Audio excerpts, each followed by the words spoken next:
Olá pessoal, tudo bem? Na aula passada nós falamos sobre o planejamento estratégico e as suas estratégias nas organizações.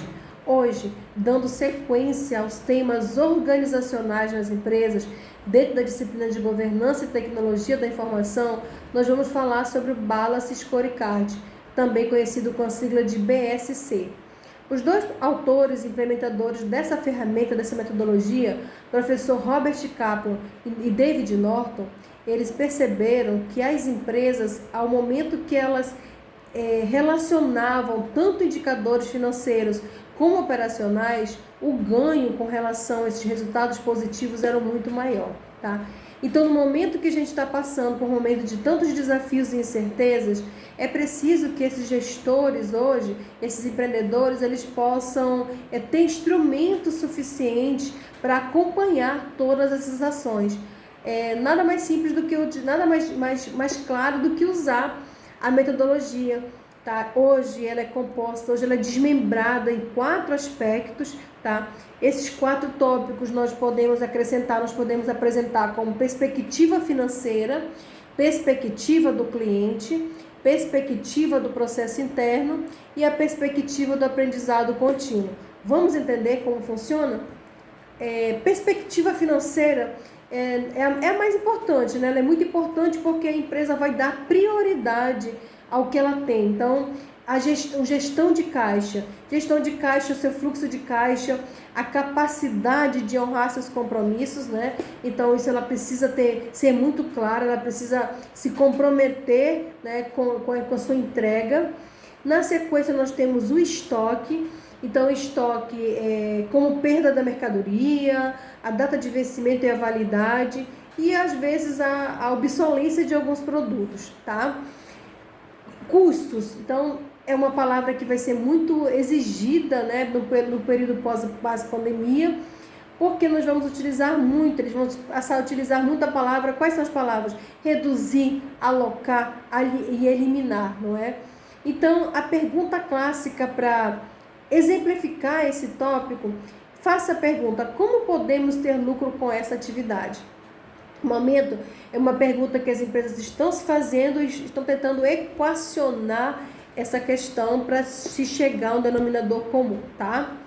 Na sequência, é a perspectiva do cliente. Vocês já ouviram falar aquela clássica, né? O cliente tem sempre razão. Mas nessa hora, como vai ser a intensificação das vendas online como uma maneira de trazer o cliente para evitar aglomeração, como nós passamos? Então, teve muitas empresas que tiveram que tirar essas estratégias realmente da gaveta e implementar em pouco tempo, senão elas iam ter mais perda ainda dos seus clientes. E muitas também se reinventaram, tá? Na sequência, a pergunta é: como o cliente enxerga a nossa empresa? Então, olha a vantagem de se utilizar sempre a ferramenta de SWOT, né, gente? São perguntas clássicas também que elas não podem ser negligenciadas. Como o cliente enxerga a nossa empresa? No terceiro tópico, a perspectiva do processo interno. Processo interno, então a gente teve que ter uma modificação com relação a isso, né, gente?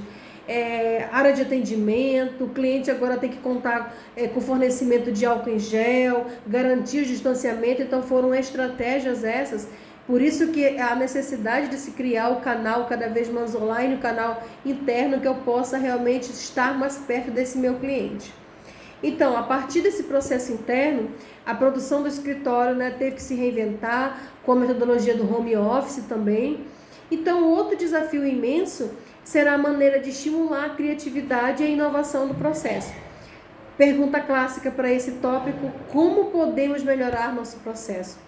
E muitas vezes as empresas negligenciavam esse tipo de informação. Você tinha essa informação e você não a adotava, você acabava não aplicando isso para melhoria contínua, por exemplo, né, num departamento lá na sua empresa. A perspectiva do aprendizado contínuo. Nessa perspectiva, nós vamos avaliar como está sendo o aprendizado dos líderes, dos colaboradores, né, para enfrentar essas novas situações. Porque mexeu com tudo, né, gente? Foi financeiro, foi emocional, então você tem que estar preparado. A gente sempre falou muito isso. o colaborador hoje tem que estar preparado para conviver com essas ações.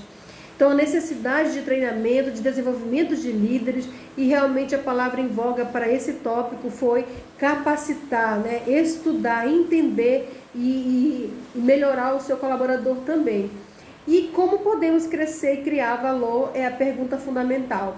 Então, esses índices de mediadores de desempenho, gente, eles vão fazer uma diferença enorme. Então, Balance Scorecard, ela vai te dar um apoio, já vai te dar um feedback do que ações precisam ser adotadas para que as empresas possam realmente implementar naqueles departamentos ou naquela área que estava deixando a desejar, tá? Espero ter colaborado com vocês. O tema foi Balance Scorecard. Muito obrigada e boa noite.